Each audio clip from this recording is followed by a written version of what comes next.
Now taking a look at the weather here across the Pacific Northwest, high pressure, it's still here, and that means we're still seeing those clear skies, still seeing dry conditions.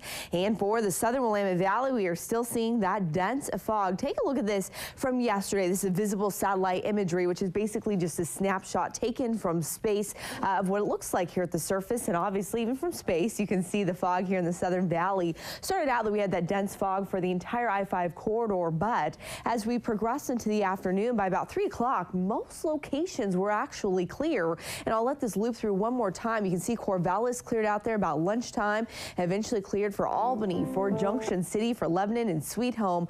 But right here in Eugene, all the way through sunset, that fog sticking with us, especially as you head to the east side of town and over into Springfield. Out near West Eugene, did get some clearing there, including out near Fern Ridge. So a lot of places seeing that sunshine, but the most populated spot here in Western Oregon staying socked in the fog, and the high temperatures representing that. We only got to 42 in Eugene. The coldest spot here locally got up to 45 in Corvallis, nearly 50 in Portland. Head out to the coast, those 50s and 60s there again today. Even Roseburg getting back into the upper 40s. But Central Oregon, another place that was stuck in the fog, and temperatures not even getting above that freezing mark all the way through the afternoon. 28 was the high there.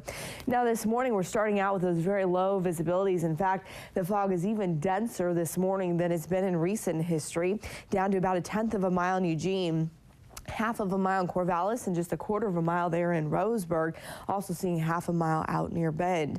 Head out to the coast is that full 10-mile visibility with those clear skies. So not only are you warmer, but you're also much clearer this morning. Temperatures have dropped back down into the low 30s, below freezing for the central and southern valley, and well below freezing down to the teens as you head over to the central part of the state. So high pressure still with us. The weather pattern has not changed today, but it is going to change here over the next 24 hours. Here's what's going to happen. The adjustment is going to sag to the south a little bit as that high pressure weakens. And what that's going to do is it's going to allow this area of low pressure with a little cold front to sneak over the top of it. Very weak storm. It's not going to do much other than bring a little bit of drizzle tomorrow along the coast, which will actually drop your temperatures by about 10 degrees. But the best thing that this is going to do for us is we're going to see some strong east winds in behind this storm, which hopefully, if they're strong enough here for a couple days, we could get at least a few hours of sunshine even here in the valley. And you can see this on the jet stream forecast again tonight at 9:30. See that little dimple in the jet stream? That's what it's going to allow that front to pass through. But then as we head into the second half of the week, that ridge, that high pressure does reform and carries us all the way through the weekend, so no other storms in sight. So the coast today is back to the mid-50s. Again, you'll see some clouds late tonight. Otherwise, mostly sunny and mild winds holding out of the southeast. The Umpqua Basin right back into the upper 40s, very similar to what you saw yesterday. Also across the Cascades, sunny and mild with those highs back to the mid-40s today.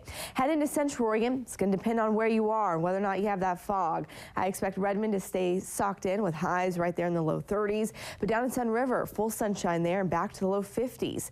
And for the valley, very similar to yesterday as well for us. Dense fog, seeing that stagnant air sticking with us. And then again tomorrow, that's when we see that slight change, a little bit drizzle, a little bit cooler on the coast. But check out Thursday, you're right back to 60 and sunny for the Umpqua Basin. Again, staying mild all the way through the weekend, mid to upper 40s, if not low 50s.